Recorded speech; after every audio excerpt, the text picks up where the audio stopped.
तो बच्चों, एक बार फिर से आपका स्वागत है हमारे इस YouTube चैनल स्टडी स्मार्ट पे। उम्मीद करते हैं जितनी चीज़ें मैंने आपको बता दिया है वो आपको अच्छे से क्लियर हो गया होगा।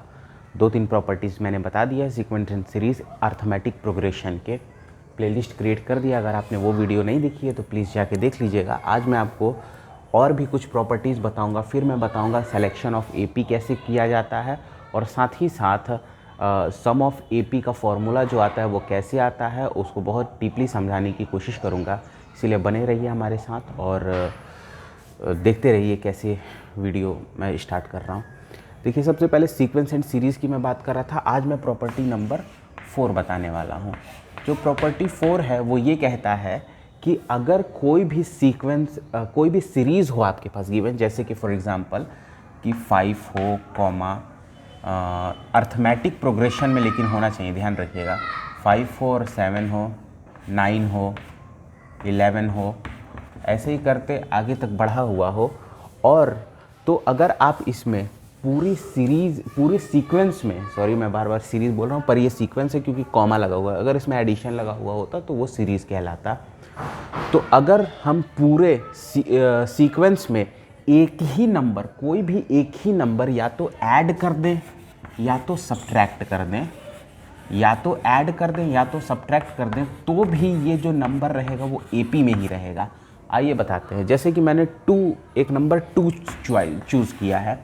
अब इसको हम पूरे अगर सीक्वेंस में ऐड कर दें, मतलब 5 + 2, 7 + 2, 9 + 2, 11 + 2, देन अगर मैं इसकी बात करूं तो ये देखिए 7 हो जाएगा, ये 9 हो जाएगा, ये 11 हो जाएगा, ये 13 हो जाएगा, और ये भी आपका AP में ही रहेगा। देखिए, ये बहुत ही नॉर्मल सी बात है, लेकिन अब प्रॉब्लम जब आप क्वेश्चन फेस करेंगे, ज़्यादातर इस टाइप के क्वेश्चन आपको नहीं देखने के लिए मिलेंगे आपको वेरिएबल वाले क्वेश्चंस।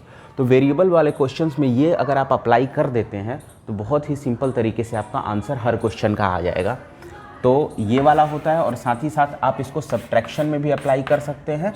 और जो प्रॉपर्टी 5 होती है वो कहती है कि डिवीज़न और मल्टीप्लिकेशन में भी सेम कंडीशन रहता है। अगर आप किसी भी नंबर से इस पूरे एक्सप्रेशन को डिवाइड कर देते हैं या फिर मल्टीप्लाई कर देते हैं तो भी ये AP में ही रहता है। तो मुझे उम्मीद है कि ये बताने की आपको ज़रूरत नहीं पड़ेगी। अब आगे बढ़ते हैं सिलेक्शन ऑफ AP पे। अब बात आती है सिलेक्शन ऑफ AP।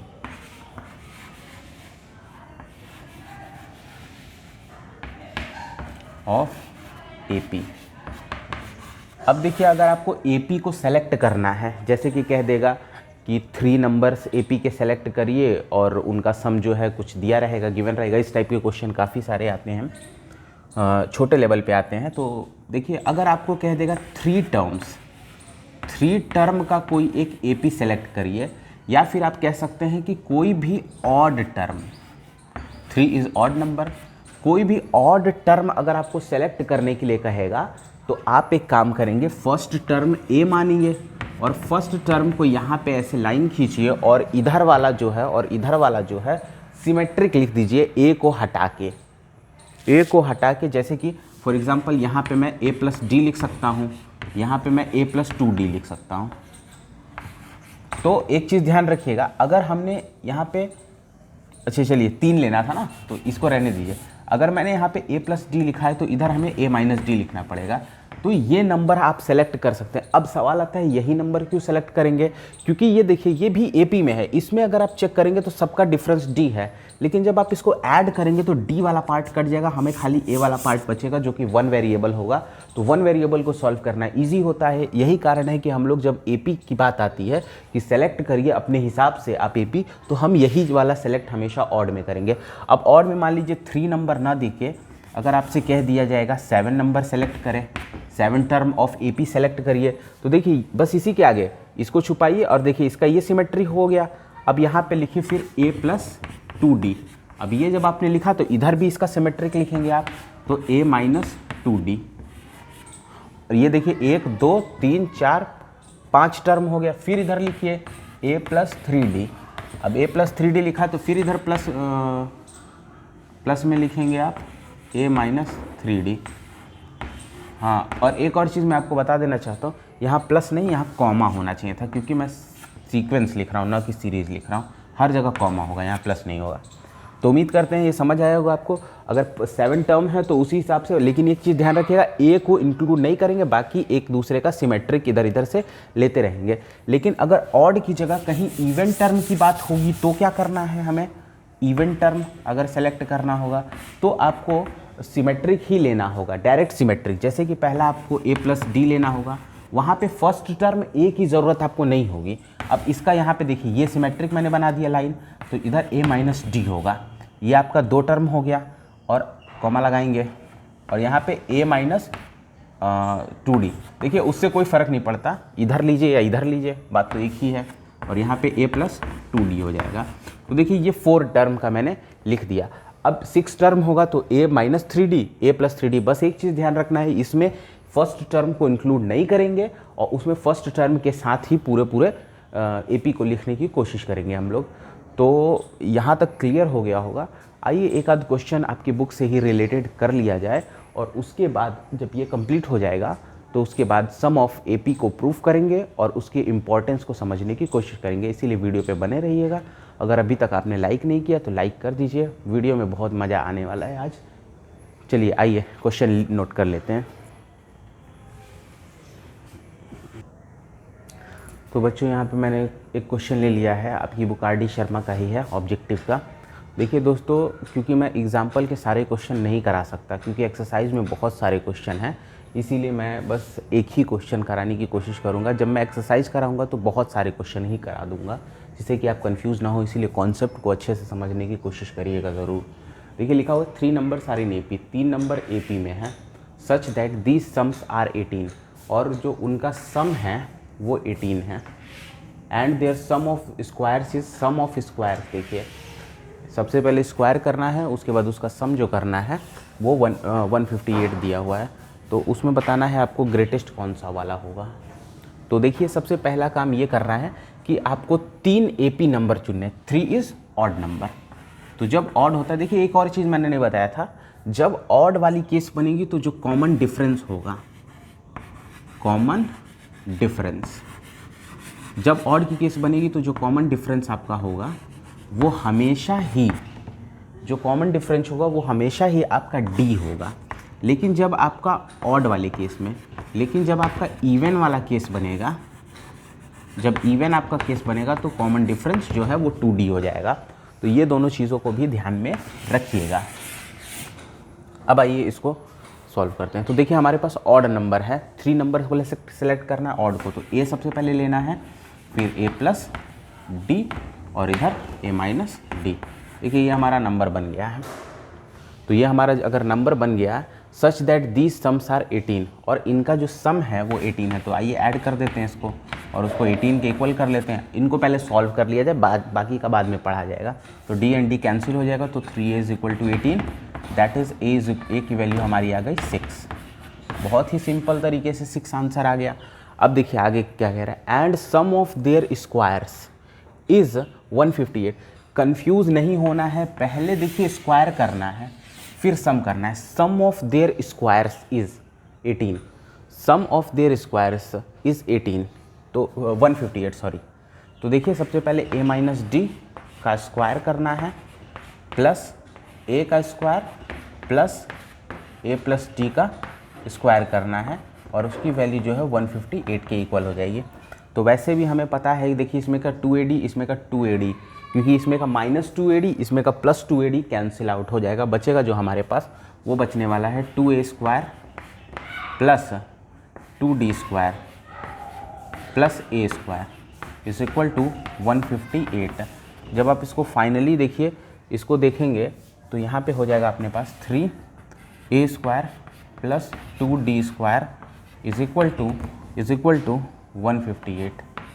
अब देखिए एक का तो आंसर निकाल चुके हैं ना, 6 है एक आंसर, तो यहाँ पे पुट कर दीजिए 36 is equal to 2D, sorry यहाँ पे प्लस था, plus 2D square is equal to 158।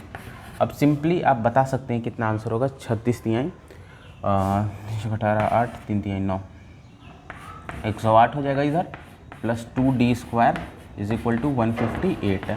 तो जब वो उधर जाके घटा देंगे हम लोग तो देखिए 100 से 100 गया, बचेगा 58, मतलब 50 के बचा।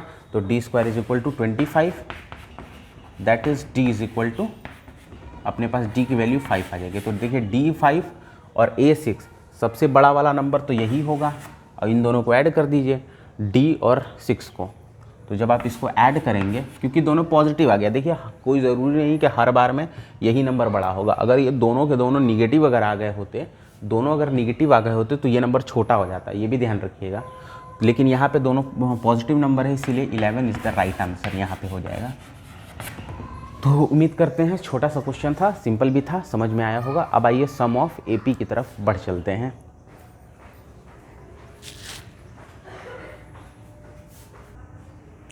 तो बच्चों देखिए, सम ऑफ एपी बताने से पहले हम आपको कुछ एक्स्ट्रा चीज़ें बताना चाहते हैं कि सम ऑफ एपी का लॉजिक क्या है। तो सबसे पहले आपको मैं एक सिंपल सा नंबर दे रहा हूँ, वो देख के बताइएगा। 2 हो गया, 4 हो गया, 6 हो गया, 8 हो गया। अगर ये आपके पास नंबर है तो ये एपी में है, एपी में है, बिल्कुल एपी में है, क्योंकि इनका कॉमन डिफरेंस जो है वो 2 आ रहा है, इसलिए ये एपी में है। अगर ये एपी में है तो अगर बड़े नंबर को ऐड करना होगा तो कैसे आप ऐड करेंगे, देखिए इन सबको ऐड कर दीजिए। तो अगर हम इनको ऐड करते हैं तो देखिए 8 और 6 14, 14 और 4 18, 19, 20, 20 के आसपास आएगा, 20 आएगा, 20 नंबर, ये इनका एडिशन 20 आ गया। अब देखिए एक हम इसको दूसरे तरीके से इसको 20 ले आने की कोशिश करते हैं। तो देखिए सबसे पहले 2 + 4, तो हमारे पास नंबर है 2, 4, 6 और 8, ये नंबर था हमारे पास। हमें पता है कि अगर हम इसको हम ऐसे ऐड कर दें, 8, 6, देखिए 8, 6, 4 और 2, अगर हम इसमें ऐड कर देंगे, इसमें अगर ऐड कर देंगे तो एक चीज़ तो कंफर्म है कि जो सीक्वेंस है ये इन सब की वैल्यू बराबर आनी चाहिए। ये एक प्रॉपर्टी में मैंने आपको बताया है कि जब आप इक्वी डिस्टेंस वाले को ऐड करते हैं तो वैल्यू बराबर आती है। तो वही काम इसमें भी कर रहे हैं हम। देखिए यहाँ पे भी 10 आ गई वैल्यू, यहाँ पे भी 10 आ गई वैल्यू, यहाँ पे भी 10 वैल्यू आ गई, यहाँ पे भी 10 वैल्यू आ गई। अगर यहाँ पे 10 वैल्यू आ गई तो हम ऐसे लिख देंगे इसको। और अगर इसको हमें ऐड करना होगा तो क्योंकि अब ऐड करना आसान है, सारे नंबर सेम है, तो इसको सिंपली हम ऐड कर देते हैं। तो अगर हमें ऐड करना होगा तो 10, 20, 30, 40 आ गया। लेकिन अभी हम इस नंबर पे नहीं पहुंच पाए हैं, तो उसको अगर हम लोग 2 से डिवाइड करेंगे तो हमारे पास 20 आएगा। ये बस मैं इसलिए बता रहा हूँ ताकि सोचने का आपका तरीका सही हो जाए कि ये कैसे आखिर आ रहा है, ये एडिशन करने पर ये कैसे आ रहा है। अभी तो फॉर्मूला प्रूफ करना ही है, आपको डायरेक्ट फार्मूला अप्लाई करना है, बस ये थोड़ा सा लॉजिक बता रहा हूँ मैं कैसे आया। तो देखिए अगर आप ध्यान से देखें तो ये यहाँ पे हमने एक नंबर लिया था, इसको मैंने पलट दिया, पलटने के बाद ऐड किया तो सबके नंबर सेम आ गए। अगर सेम नंबर आ गए तो उसको ऐड करना सिंपल हो गया। ऐड किया हमने और 2 से डिवाइड किया और आपके पास 20 निकल के आ गया। अब आपके पास सवाल होगा क्या हर क्वेश्चन में 2 से डिवाइड करने पर ही हमारा आंसर आएगा? तो बिल्कुल सही, बिल्कुल हाँ आएगा। इसलिए आएगा क्योंकि देखिए यही सीक्वेंस को आपने 2 बार ऐड कर दिया। यही सीरीज़ जो सीक्वेंस आपके पास थी, एक बार यहाँ एक बार यहाँ, तो यही सेम सीक्वेंस को 2 बार जब हमने ऐड किया तो 2 से डिवाइड तो करना ही पड़ेगा, नहीं तो वो दुगना आएगी वैल्यू। उसी तरह से जैसे आप अगर 5 और 5 को अगर आप 5 + 2 करेंगे और 2 + 5 करेंगे तो 7 आए, 2 + 5 करेंगे तो वैल्यू 7 आएगी। लेकिन अगर आप सबको ऐड करेंगे तो 14 आएगी। 14 में से अगर 2 को आप डिवाइड करते हैं तभी आप एग्जैक्ट आंसर पे पहुंचेंगे। तो बस यही छोटा सा लॉजिक था। अब आइए इसकी प्रूफिंग को कर लेते हैं कि सम ऑफ एपी कैसे आया है। इसी तरीके से आया है, बेसिक लॉजिक मैंने आपको बता दिया। अब देखिए क्वेश्चन करना सिंपल हो जाएगा। देखिए फर्स्ट टर्म ए है, सेकेंड टर्म हमारे पास a + d है, थर्ड टर्म हमारे पास a + 2d है। यही तो हमने पढ़ा है कि अगर यही हमने उसमें पढ़ा है कि अगर हमारे पास सीक्वेंस में यही तो पढ़ा है कि a + d a + 2d होता है, और यही चलते चलते अगर a + nd तक चला जाता है, सॉरी n-1d तक चला जाएगा तो ये nth टर्म हो जाएगा। अब कहेंगे आप nth टर्म में n-1 कैसे आया? अरे भैया एक इधर का मैंने छोड़ दिया। देखिए d हमने सेकंड वाले नंबर से लिया है, इसीलिए एक टर्म पीछे वाला ही ले लिया जाएगा।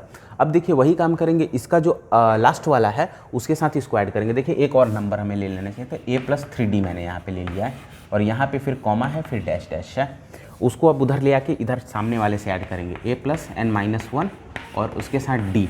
फिर यहाँ पे कॉमा लगाया मैंने, फिर उसके पहले वाला, तो उसके पहले वाला देखिए a + अब n-2d होगा, इसमें तो कोई डाउट नहीं है, a प्लस n-2d होगा, क्योंकि इसके पहले अगर ये n-1 है तो उसके पहले n-2 होना चाहिए था, और उसके पहले होना चाहिए था a प्लस n-3 और d होना चाहिए था, प्लस ऐसे ही करते करते हमारे पास लास्ट में हमारे पास a बचेगा, क्योंकि हम उल्टा लिख रहे हैं। अब सबको देखिए ऐड कर दीजिए, अगर आप सबको ऐड करते हैं तो देखिए यहाँ पे देखिए ये वाला और ये वाला दोनों ऐड होकर यहाँ पे 2a बन जाएगा, 2a प्लस n-1, ये पहले वाले का हो गया। अब दूसरे वाले का अगर आप देखें तो 2a प्लस, यहाँ पे देखिए यहाँ पे भी d है, यहाँ पे भी d है, लेकिन यहाँ पे 2d है, तो देखिए मैं इधर करके बता देता हूँ आपको, a प्लस देखिए nd हो जाएगा, -2d हो जाएगा, और यहाँ पे a प्लस d आपके पास हो जाएगा।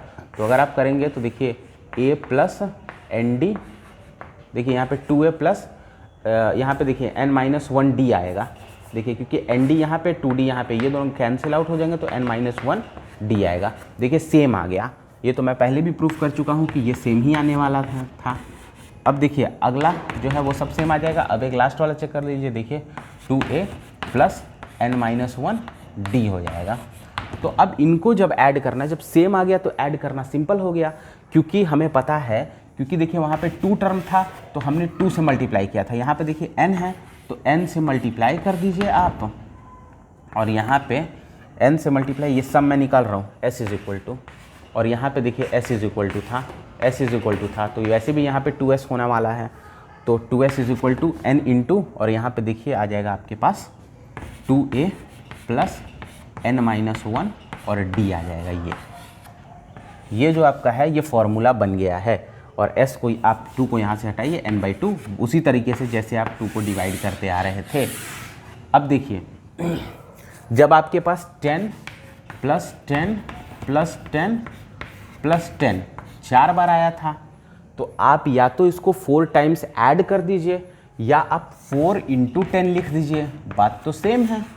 आप 4 इंटू 10 लिखेंगे फिर भी आपका 40, 10 ऐड करेंगे फिर भी आपका 40, तो वही काम इसमें किया गया है। n से मल्टीप्लाई इसलिए किया गया क्योंकि n टर्म तक था और सबकी सेम वैल्यू आई है, तो n का मल्टीप्लाई किया गया है। उम्मीद करते हैं ये फॉर्मूला क्लियर हो गया होगा। यही सम का फॉर्मूला है। अगर कहीं भी आपके पास सम दिया हुआ हो कोई भी नंबर का, तो आप इस फॉर्मूले को अप्लाई करेंगे और सिंपली आपका आंसर आएगा। आपको आगे का ये सब सोचने की कोई ज़रूरत नहीं, ये सब एक बेसिक के लिए मैंने बता दिया है। वीडियो अच्छी लगी हो तो लाइक, शेयर और सब्सक्राइब करिएगा। इससे रिलेटेड क्वेश्चन मैं अगली वीडियो में बताने की कोशिश करूँगा, और तब तक के लिए धन्यवाद।